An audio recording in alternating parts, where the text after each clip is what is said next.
Hello.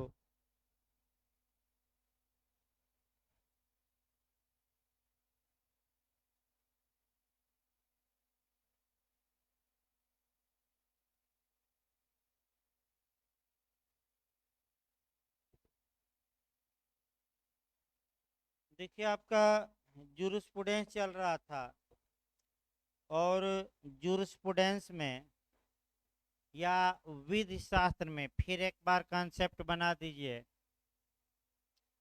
विधि शास्त्र, जहाँ तक जूरिस्प्रूडेंस की बात है, पहले कंसेप्ट बनाइए तो अगली विचारधारा चला जाए। सबसे प्राचीन या सबसे एंशियंट जो स्कूल था या विचारधारा या पद्धति थी, वह प्राकृतिक विचारधारा है। नेचुरल स्कूल या नैसर्गिक स्कूल। नैसर्गिक स्कूल कल्पना पर आधारित था, अर्थात ईश्वर द्वारा बनाई गई विधियों को मान्यता देता था। इसका जन्म हुआ यूनान में, यानी कि ग्रीस में जन्म हुआ, अर्थात प्राकृतिक विचारधारा कहाँ जन्म ली? यूनान में। 18वीं शताब्दी आते आते इस कल्पना का जोरदार विरोध होता है और विरोध होता है और इस कल्पना के विरुद्ध विद्रोह होता है विश्व में। और पैरल दो प्रकार के विचारक उत्पन्न होते हैं। एक हिस्टोरिकल विचारक यानी कि ऐतिहासिक विचारक, और दूसरा एनालिटिकल यानी कि विश्लेषणात्मक विचारक। ऐतिहासिक विचारधारा का जन्म हमने बताया था कहाँ हुआ था? जर्मनी में। और इसके फादर कौन थे? सैविनी। फादर कौन थे? सविनी। और एनालिटिकल विचारधारा का जन्म इंग्लैंड में हुआ था और इसके जो फादर थे वह थे जॉन ऑस्टिन। ऑस्टिन महोदय थे इसके पिता। अब जो यूपीजे में क्वेश्चन, हम दो तीन बार इसको बता चुके हैं, यूपीजे में जो क्वेश्चन बना है वह यह बना है कि निम्नलिखित में से किन दो विचारधाराओं में एक समानता पाई जाती है? तो आपका जवाब रहेगा हिस्टोरिकल और एनालिटिकल। क्या समानता है? विचारों में कोई समानता नहीं है, बल्कि समानता एक है कि ये दोनों विचारधाराएं प्राकृतिक विधि की प्रतिक्रिया स्वरूप उत्पन्न हुई। हिस्टोरिकल स्कूल हम पिछले लेक्चर में बता चुके हैं और हमने बताया था कि हिस्टोरिकल स्कूल वालों का थीम है कि विधि पाई जाती हैं, बनाई नहीं जाती। यानी कि जो समाज में प्रथा होती हैं, रूढ़ होती हैं, परंपरा होती हैं, यानी कि कस्टम होते हैं, यूजेज होते हैं, ट्रेडिशन होते हैं, वहीं कानून माने जाते हैं। और दो मुख्य विद्वान बताया गया था, आपका सेवनी और सर हेनरी मेन। देखिए, आपका 18वीं शताब्दी के अंतिम काल और 19वीं शताब्दी के प्रारंभ आते आते प्राकृतिक विचारधारा का इंग्लैंड में भी विरोध हुआ और इंग्लैंड में इसके जो विरोधी थे वह जर्मी बेंथम थे, ऑस्टिन थे, इत्यादि लोग थे। और इन लोगों ने ये कहा कि विधि न तो ईश्वर बनाता है और न ही समाज में पाई जाती है, बल्कि कानून का निर्माण तो सावरेन द्वारा किया जाता है, संप्रभु द्वारा किया जाता है।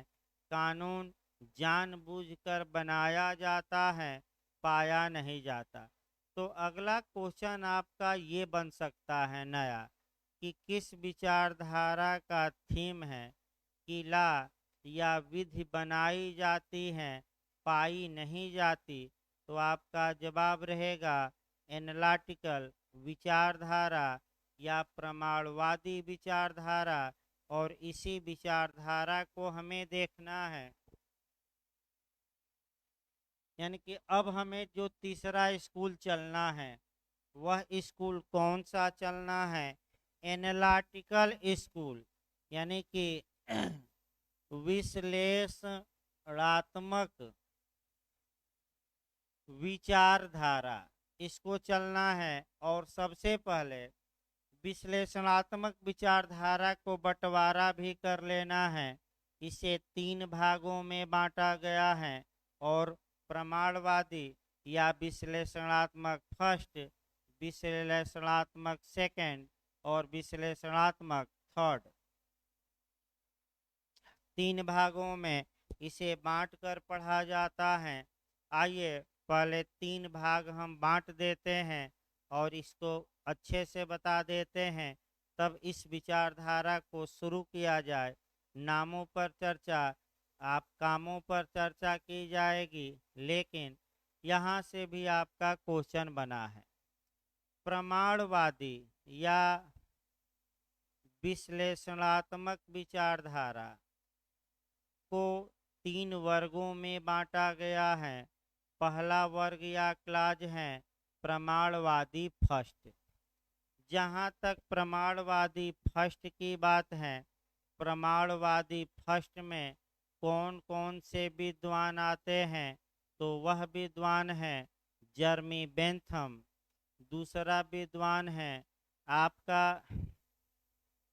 जॉन ऑस्टिन है, तीसरा विद्वान हॉलैंड, चौथा सामंड, और पांचवा मुख्य रूप से है चिपमैन ग्रे। एक बार और दोहरा दिया जाए, Jeremy Bentham, John Austin, Holland, Salmond, Chipman Gray, ये प्रमाणवादी फर्स्ट में पढ़े जाते हैं।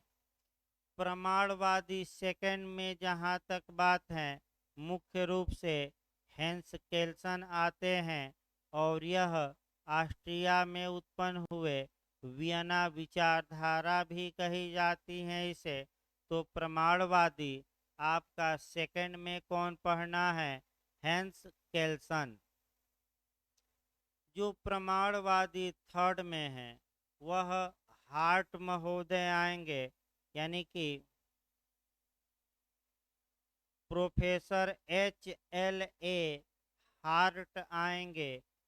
यानी कि 3 भागों में इस विचारधारा को, हार्ट 3 भागों में हमें आपका बांट कर पढ़ना है। ये इस विचारधारा का देखिए आपका क्वेश्चन कैसे बना है, क्वेश्चन भी बनाते रह जाए। देखिए इसमें एक क्रम बना लीजिए। पहला आता है जर्मी बेंथम, जो पूछा गया वो भी बताते रह जाए। फिर आते हैं ऑस्टिन, फिर आते हैं केल्सन, और फिर आते हैं हार्ट। ये पहले क्रम बना लिया जाए, क्योंकि एक बार क्रम मिलाने के लिए पूछा है कि कौन सा विद्वानों का क्रम सही है।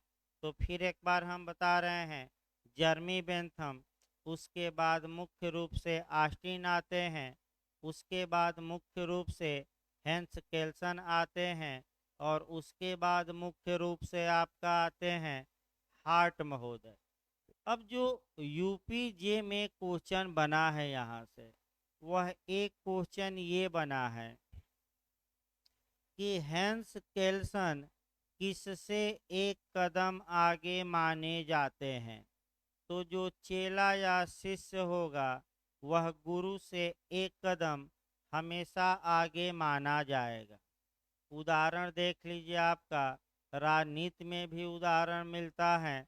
मोदी जी के गुरु आडवाणी जी थे, और आडवाणी जी बेचारे पीएम और प्रेसिडेंट यानी कि प्रधानमंत्री और राष्ट्रपति बनने का सपना ही देखते रह गए, लेकिन चेला अपना पीएम बन गया और अपने मनपसंद के व्यक्ति को प्रेसिडेंट या राष्ट्रपति भी बना दिया।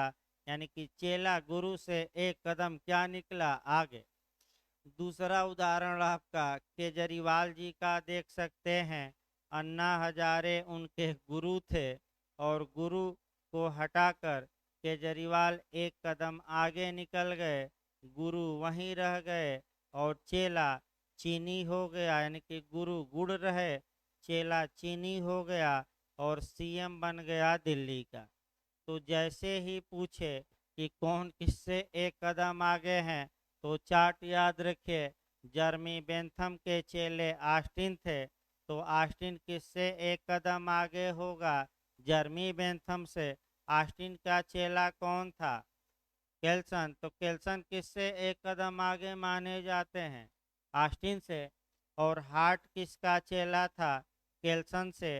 तो हार्ट किससे एक कदम आगे माने जाएंगे? हैंस केल्सन। ये क्रम आपका पूछा गया है, गलत ना हो।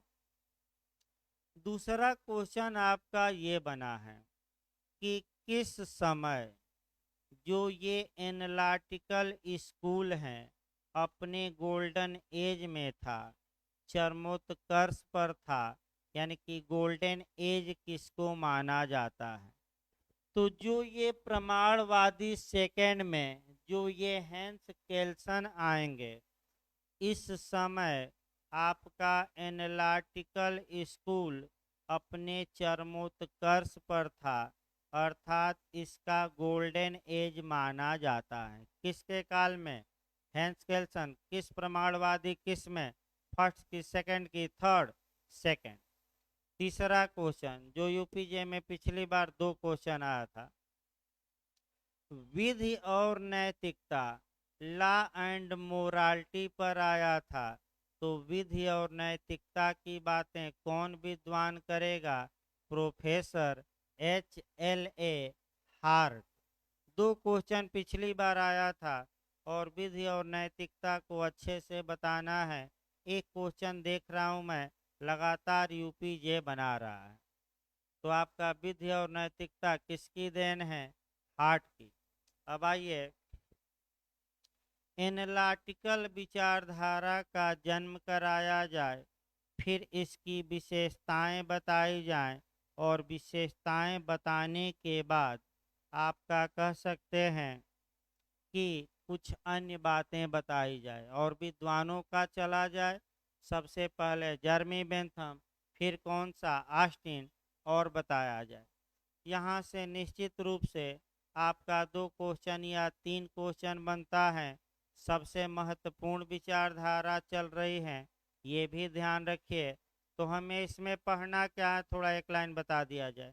एक आपका विद्वानों का लॉ के बारे में मत पढ़ना है। दूसरा, जो विद्वानों का लॉ के बारे में मत हैं, क्या इनका मत भारत में कहाँ तक एडाप्ट किया गया है? हम जोड़ते हुए लगातार भारत में इसको ऐड भी करते रहेंगे।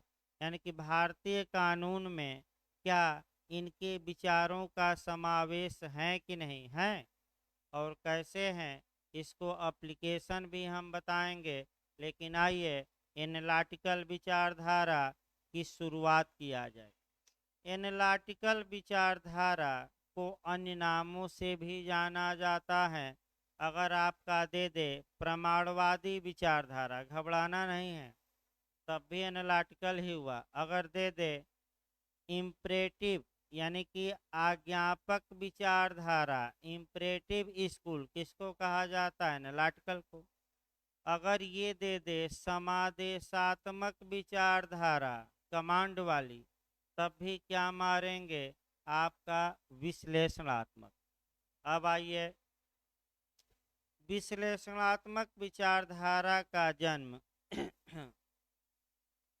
18वीं शताब्दी के, यानी कि 18th सेंचुरी के लास्ट में एवं 19th सेंचुरी के प्रारंभ में हुआ। इस विचारधारा का जन्म नेचुरल स्कूल या प्राकृतिक विचारधारा के विरोध में हुआ। यानी कि प्राकृतिक विचारधारा कल्पना पर आधारित थी, फिक्शन, कल्पना पर आधारित थी। इस कल्पना की प्रतिक्रिया स्वरूप ही इंग्लैंड में एनालिटिकल स्कूल का जन्म हुआ, तो कल्पना ये कहती हैं कि क्या होना चाहिए, यानी कि आर्ट क्या होना चाहिए, ये कल्पना कहती हैं। लेकिन एनालिटिकल कहती हैं कि क्या है, यानी कि पॉइंट पकड़िए, इज पर विश्वास कौन सी विचारधारा करती है, तो आपका जवाब रहेगा एनालिटिकल। और आर्ट क्या होना चाहिए, तो ये कौन करती हैं, आपका नेचुरल। और क्या हुआ था, यानी कि भूतकाल में जाइए तो ऐतिहासिक, ऐतिहासिक माने परंपरा, क्या हुआ था। तो तीनों विचारधाराओं का फिर याद रखिए। भूतकालीन विचारधारा, पास्ट विचारधारा ऐतिहासिक को कहा जाता है। वर्तमान या प्रेजेंट में क्या है, ये एनालिटिकल हैं। और आपका कह सकते हैं कि आपका भविष्य में क्या होना चाहिए, ये नेचुरल बताएगा। तो इज का अध्ययन किया जाता है। अब यहाँ ये क्वेश्चन दो तीन बनते हैं कि इन्हें एनालिटिकल स्कूल क्यों कहा गया, अर्थात इन्हें विश्लेषणात्मक विचारधारा क्यों कहा गया। चूंकि यह विचारधारा भूत और भविष्य की बात नहीं करती, जो प्रेजेंट टाइम में फैक्ट या तथ्य उपलब्ध हैं उसी की विवेचना करती है, उसी का एनालिसिस करती है। अतः इस विचारधारा को क्या कहा गया, एनालिटिकल।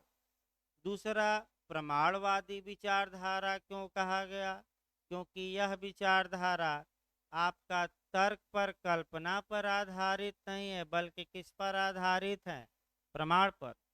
फिर आपका पूछा जा सकता है आज्ञापक विचारधारा क्यों कहा जाए, यानी कि इम्परेटिव थ्योरी क्यों कहा जाए। इसलिए कहा जाए कि इस विचारधारा के तहत जो सावरेन है, संप्रभु हैं, वह आज्ञा देता है और उस आज्ञा को जनता को क्या करना पड़ेगा, मानना पड़ेगा। फिर पूछा जाता है कमांड वाली विचारधारा क्यों कहा जाता है, समादेशात्मक विचारधारा क्यों कहा जाता है। तो आपका जवाब रहेगा कि यह विचारधारा चूंकि law is the command of sovereign, अर्थात विधि को संप्रभु का क्या मानती है, समादेश। अतः इस विचारधारा को समादेशात्मक विचारधारा भी कहा जाता है। इस विचारधारा की कुछ विशेषताएं हैं। पहले हम उन विशेषताओं को एक एक करके देखेंगे। पहली क्वालिटी या गुण या विशेषता इस विचारधारा की है कि इस विचारधारा के अंतर्गत केवल विकसित प्रणालियों का, यानी कि डेवलप डेवलप सिस्टम का अध्ययन किया जाता है, अविकसित नहीं, और कि आदिम समाज का नहीं, बल्कि किस समाज का, विकसित। यानी कि इस विचारधारा में केवल विकसित प्रणालियों का ही क्या किया जाएगा, अध्ययन, पहला नियम। दूसरा नियम ये है कि विधि जैसी है के तथ्यात्मक अध्ययन इसमें किया जाता है।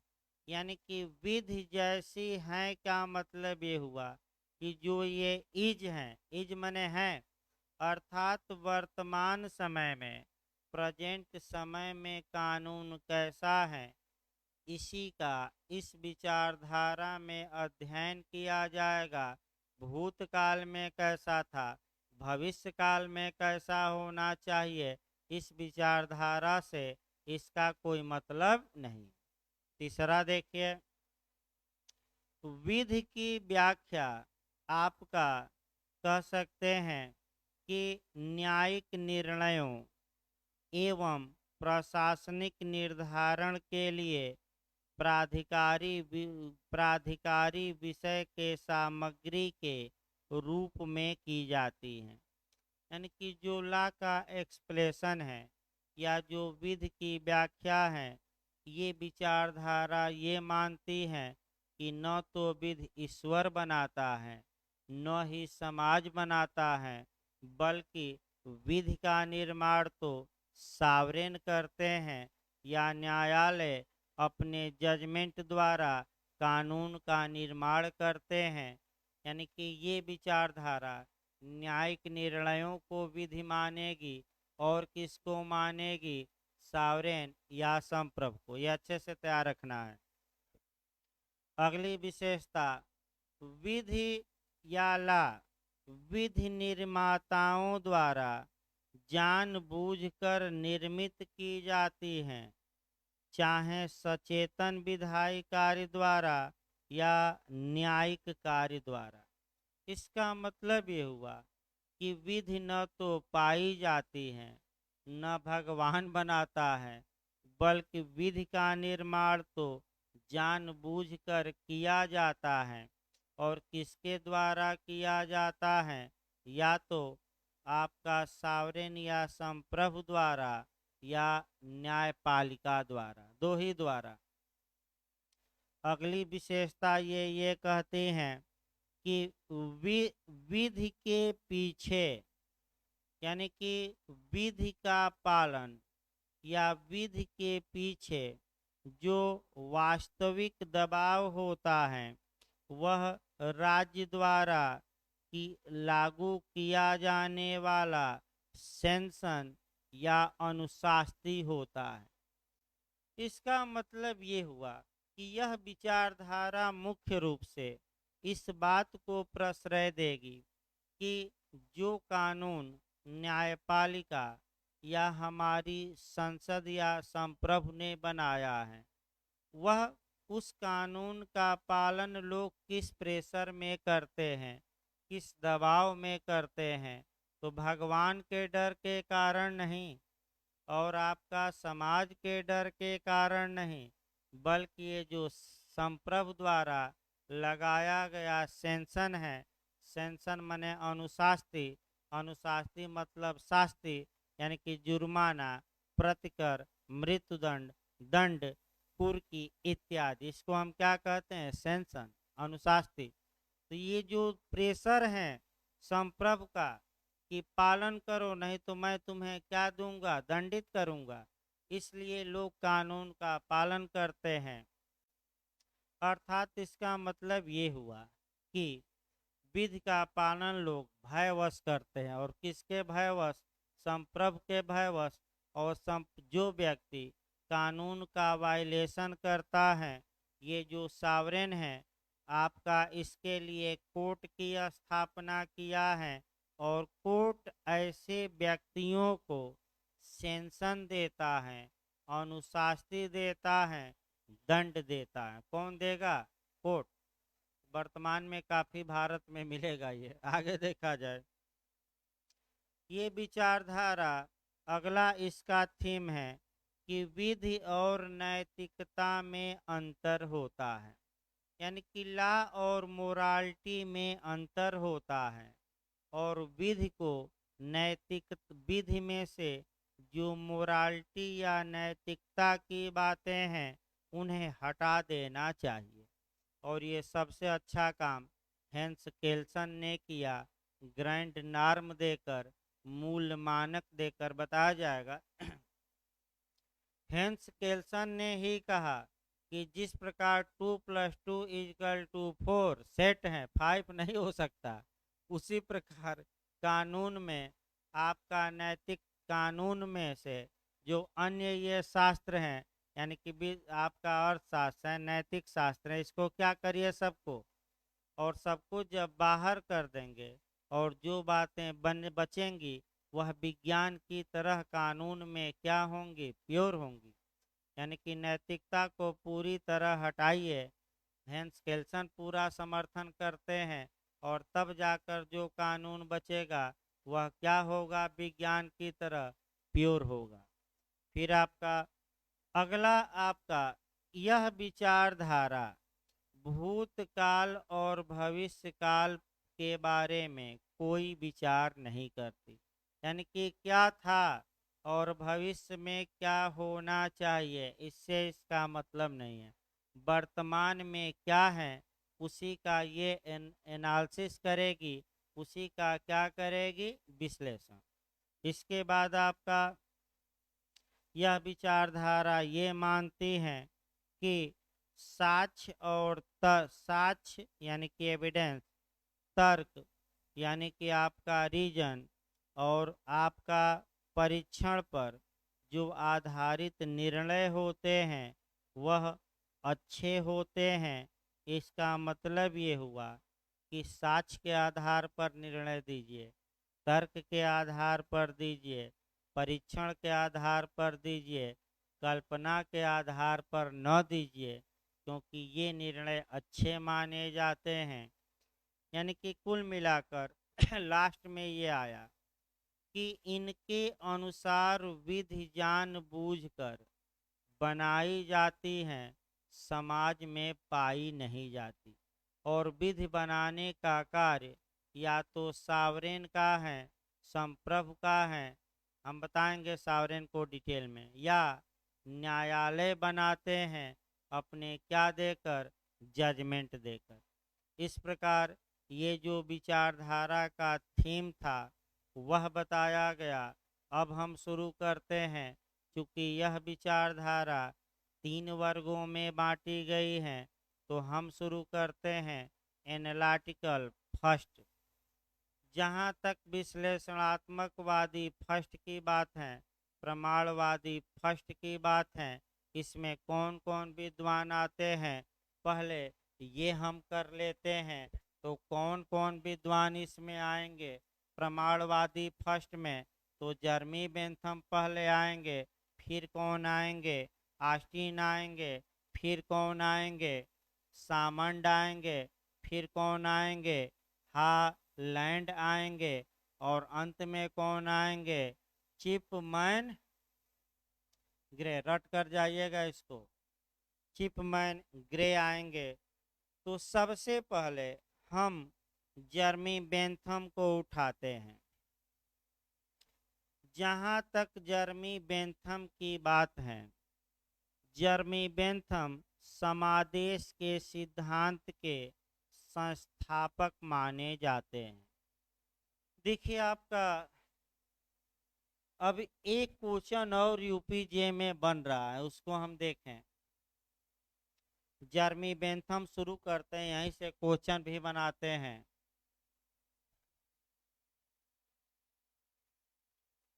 इनका आपका कार्यकाल लिख लेना है 1748 से 1748 ईस्वी से लेकर 1832 तक, यानी कि 1832 तक। जर्मी बेंथम के बारे में जब भी पढ़िए, एक तो हाब्स पढ़ना है, फिर आपका जर्मी बेंथम को पढ़ना है, और फिर आपका ऑस्टिन का पढ़ना है। देखिए जो आयोग ने क्वेश्चन बनाया है वह देखा जाए, तब हम जर्मी बेंथम को शुरू करें। और जर्मी बेंथम से एक क्वेश्चन चांस रहता है। क्या क्या क्वेश्चन बना है वो भी हम यहाँ बताएंगे डिटेल में। इनका सिद्धांत बताएंगे। इनकी किताब भी पूछी गई है। यहाँ तक कि ये विधशास्त्र को कितने भागों में बांटते हैं वहाँ ये भी पूछा गया है जे में। लेकिन एकदम शुरुआती दौर से हम उठाते हैं। Law is the command of sovereign, विधि संप्रभु का समादेश है। ये सर्वप्रथम ये वाक्य अगर ये पूछे कि सर्वप्रथम ये वाक्य किसने कहा था, तो आप थॉमस हॉब्स को मारिएगा। लेकिन कब, जब ये पूछे कि सर्वप्रथम किसने कहा, याद रखिए थॉमस हॉब्स ने कहा कि law is the command of sovereign. इसके बाद थॉमस हॉब्स के विचारों को जर्मी बेंथम ने थोड़ा आगे बढ़ाया, और इन्होंने भी यही कहा कि law is the command of sovereign. हम डिटेल में इस वाक्य को बताएंगे। ये भी इन्होंने कहा, जर्मी बेंथम ने भी। और जर्मी बेंथम ने जो बात बताई है, इसकी विस्तृत विवेचना किसने की? ऑस्टिन ने की। अतः आयोग द्वारा जो क्वेश्चन आया है वह देख लिया जाए। यहाँ समादेश का सिद्धांत किसने दिया? तो आयोग जॉन ऑस्टिन को समादेश के सिद्धांत का संस्थापक मानता है, क्योंकि इन्होंने इसकी विस्तृत रूप में व्याख्या की। तो आपका 3-4 वाक्य यहाँ क्वेश्चन बना लीजिए। आंग्ल जूरिस्प्रूडेंस का फादर कौन था? यानी कि इंग्लैंड के विधिशास्त्र का पिता कौन था? तो जॉन ऑस्टिन मारिएगा। किसने कहा कि विधि संप्रभु का समादेश है? तो आयोग बना चुका है क्वेश्चन, जॉन ऑस्टिन ही मारना है। और तीसरा आपका, इंग्लैंड में आपका एनालिटिकल स्कूल का फादर कौन था? विश्लेषणात्मक विचारधारा का पिता पूछे तब भी ऑस्टिन ही मारना है। ये आयोग द्वारा बनाया गया क्वेश्चन है। वैसे जर्मी बेंथम पर विवाद है। जर्मी बेंथम को माना जाना चाहिए, लेकिन जर्मी बेंथम के विचार बाद में प्रकट हुए और उतना गंभीरता से इन्होंने ये बातें नहीं बताई। हमें लगता है इसीलिए जॉन ऑस्टिन को आयोग ने मारा। लेकिन आपका हमें जर्मी बेंथम से ही चलना है। जर्मी बेंथम हाब्स के विचार को थोड़ा आगे बढ़ाए, थोड़ा संशोधन करके और समादेश के सिद्धांत दिए। इन्होंने उपयोगितावाद का सिद्धांत दिया, प्रिंसिपल ऑफ यूटिलिटी। ये भी पूछा जाता है।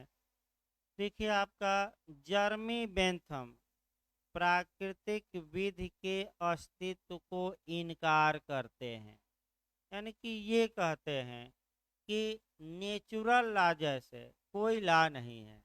अर्थात जर्मी बेंथम ईश्वर द्वारा, गॉड द्वारा बनाए गए कानून का पुरजोर विरोध करते हैं और कहते हैं कि प्राकृतिक कानून कोई कानून नहीं है। और प्राकृतिक अधिकार को, जो नेचुरल राइट हैं, उस पर ये कमेंट करते हैं। और वही कमेंट यूपी जे में आया है, गलत न हो। प्राकृतिक अधिकार एक ऐसी औलाद है, औलाद का मतलब कि आपका कह सकते हैं कि संतान है। औलाद मतलब क्या? संतान। ये कोटेशन याद रखिएगा। प्राकृतिक अधिकार एक ऐसी संतान है जिसका कभी कोई फादर या पिता नहीं रहा है। ये वाक्य किसने कहा? तो आपका क्या जवाब रहेगा? जर्मी बेंथम ने। और किसके विरोध में कहा? प्राकृतिक विधि के विरोध में। तो कौन विद्वान प्राकृतिक अधिकार को मानने से इनकार करता है पूरी तरह? तो क्या बताएंगे? जर्मी बेंथम। फिर ये कहते हैं, तो आखिर जब प्राकृतिक अधिकार हैं ही नहीं, तो ऐसी दशा में आपका किसे कानून माना जाए? तो जर्मी बेंथम कहते हैं कि विधि तो संप्रभु का समादेश होती है, यानी कि law is the command of क्या? सॉवरेन।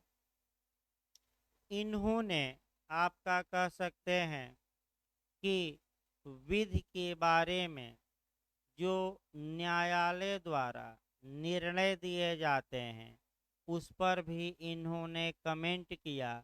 और ये भी क्वेश्चन आपका जे में आ चुका है, गलत न हो।